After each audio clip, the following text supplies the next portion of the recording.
As night fell, the neon lights off Manhattan gradually lit up Haley Chongadinto, a little black dress, and stood in front of the mirror, gesturing back and forth. Linda helped her tie her hair into a simple bun and handed her a pair of cheap but exquisite earrings. Don't be nervous, you're just accompanying Alexander to an event, Linda said softly, but I even doubt whether I'm suitable. Haley pinched the hem of her skirt, her heart beating faster. I'm afraid if I do something wrong, it will cause trouble for you. You won't. Linda patted her shoulder.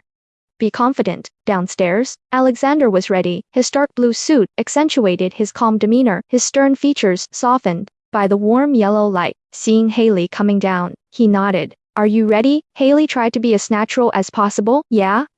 Eric, the driver and bodyguard, remained silent throughout the entire journey, only briefly reminding the two to be careful while driving. Outside the car window, the city lights flowed like a huge web of temptation.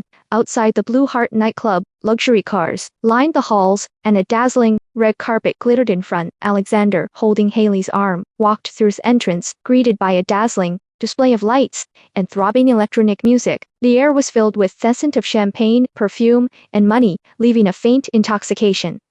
At the door, nightclub owner Monica Lewis, dressed in a red dress, was already waiting. She approached with a smile. Mr. Volkov, long time no see. Monica, thank you for your care tonight, Alexander said politely but in a cold tone. Monica gave Haley a meaningful look and smiled even brighter. Who is this? My new assistant, Alexander said lightly. Monica put her arm around Haley's shoulders and whispered, Girl, don't embarrass your boss tonight. Haley tried to remain calm. I'll pay attention.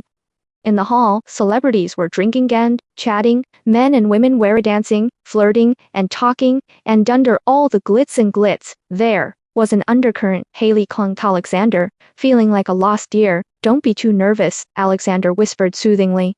Tonight is just a formality. Haley nodded, her eyes shifting. Justin, Richard Blackwell appeared. He was dressed in a silver-gray suit, exuding a commanding presence. Beside him was Anna, another partner in the nightclub and Monica's close friend, with a flamboyant demeanor and a sharp gaze.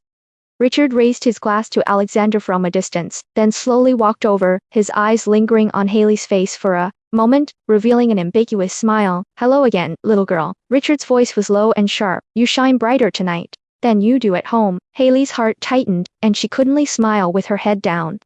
Alexander stood in front, offered nonchalantly and said, Mr. Richard, tonight ISA party, not business, of course, of course.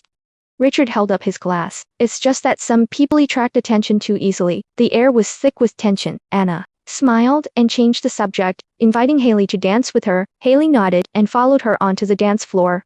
The lights on the dance floor flickered, and the rhythm throbbed. Anna swayed and smiled as she asked, Do you like this new job? I like it very much. Haley tried to answer naturally. Your boss is very generous, isn't he? However, the people around him are always changing. Anna's words coiled around her like a snake. Be careful, don't assume he will always protect you. Haley was a little embarrassed. I was just doing my job, that's right. Anna suddenly stopped smiling and leaned in to whisper, Not everyone can afford to play in this world.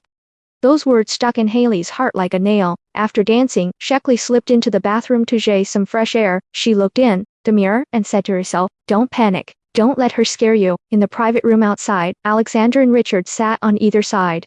While Monica and several important customers were dealing with each other, Monica kept pouring wine for Alexander and signaled to Haley to spend more time with the guests. A half-drunk wealthy businessman patted Haley on the shoulder and said with a smile, You are so beautiful. I wish I could talk to you tonight. Haley tried to decline politely. Sorry, I have to go help my boss. Don't go. Have another drink with me. The man grabbed her hand with amazing strength. Alexander saw this and immediately came over, saying coldly, She's mine. Please respect yourself. The man awkwardly let go of her hand, muttered a few words, and was pulled away by his friend. Haley was a little scared and whispered, Thank you. If you encounter something like this in the future, be sure to tell me the first time, Alexander said in a stern tone. With a hint of worry in his eyes, Haley nodded, but felt a pang of shame in her heart. She was afraid of trouble and almost subconsciously chose to remain silent. The party was reaching its climax. Helen noticed Richard occasionally observing her from a distance, and Monica took the opportunity to pull her aside. You did well tonight, but you just need to be more diplomatic. Richard likes girls who are smart and well behaved. Don't cause trouble for Thebes. I remember that, Haley whispered. Monica sighed. You don't understand. This isn't a place for ordinary people. If you want to survive, you have to be oblito read other people's faces. Haley nodded, but a sense of disgust welled up in her heart. She was tired of always living by the rules set by others, but she was powerless to resist.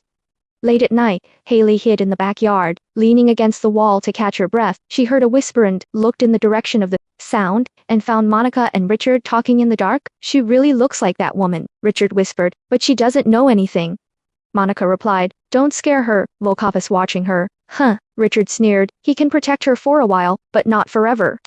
Haley didn't dare to listen anymore and hurried back to the hall. She felt as if she was caught up in an invisible game. Everyone was observing and testing her. When they left the nightclub, Alexander saw her off to the car. The night wind was cold, and the neon lights outside the car window were reflected in his dark eyes. It's been a hard day today, he said softly. I'm sorry I put you in a difficult position. It's okay, Haley forced a smile. It's just, I feel like Iverioni isn't very friendly. Alexander was silent for a while, then suddenly asked, do you trust me? Haley was stunned, hesitated for a moment, and finally nodded. I believe you, that's good. Alexander breathed a sigh of relief. From now on, no matter what happens, you must believe that you are not facing it alone.